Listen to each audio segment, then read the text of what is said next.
क्या भगवान के नाम पर फंसी बीजेपी की लिस्ट? मैं तो सोच रहा था क्या भगवान के नाम पर मतलब क्या बीजेपी की लिस्ट फंस गई? भगवान का क्या दोष है भाई इसमें? आपने कई बार सुना होगा कि कांग्रेस में गुटबाजी है, कांग्रेस में अंदरूनी कलह है, कांग्रेस के नेता एक दूसरे से खुश नहीं है। लेकिन इस बार उल्टा हुआ है। कांग्रेस के नेता कह रहे हैं कि हमें छोड़िए, असली गुटबाजी तो बीजेपी में चल रही है। क्या है पूरी खबर और क्यों कांग्रेस बीजेपी में गुटबाजी की बात कह रही है? चलिए विस्तार से आपको बता देता हूं। देखिए, मंगलवार रात 8:30 बजे मध्य प्रदेश बीजेपी ने एक लिस्ट जारी की। यह लिस्ट थी भोपाल जिला कार्यकारिणी की, यानी भोपाल बीजेपी के संगठन की। लेकिन खबर ये नहीं है कि लिस्ट कब जारी हुई, बल्कि खबर ये है कि लिस्ट जारी होने के कुछ ही मिनट बाद उसे डिलीट कर दिया गया।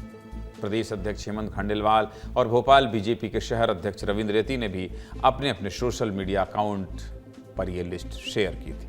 लेकिन सिर्फ 10 मिनट के अंदर अंदर सभी प्लेटफॉर्म से यह लिस्ट हटा दी गई। बीजेपी ने इस लिस्ट में 3 ऐसे नामों को भी शामिल किया है जो निगम में पार्षद हैं। पहले पार्षद हैं कौन? मनोज राठौर।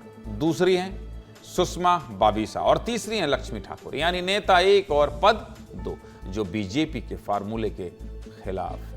विवाद अभी भी खत्म नहीं होता है। अभी और सुनिए, इस लिस्ट में हुजूर विधानसभा से एक भी कार्यकर्ता या नेता को जिम्मेदारी नहीं मिली है, जिसकी वजह से रामेश्वर शर्मा गुस्सा हो गए। और सूत्रों का दावा है कि इसी विरोध के बाद प्रदेश संगठन ने दखल दिया, जिसके बाद लिस्ट होल्ड की गई है। अब रात में लिस्ट डिलीट हुई तो सुबह सुबह हमारी सहयोगी रंजना दुबे बीजेपी जिला अध्यक्ष रविंद्र रेती के पास पहुंच गई। उनसे पूछा, लिस्ट क्यों डिलीट कर दी रविंद्र भैया?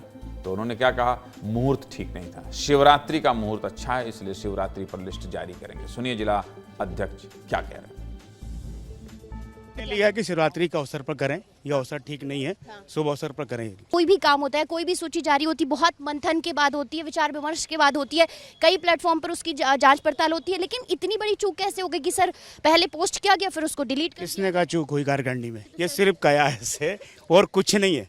शुभ अवसर पर कार्यकारिणी मिलेगी, कोई आपत्ति दर्ज नहीं कराई। वो कांग्रेस थोड़ी कार्यकारिणी गठित करेगी। 90 साल के व्यक्ति तय कर रहे हैं, हमारे यहाँ युवा तय होते हैं।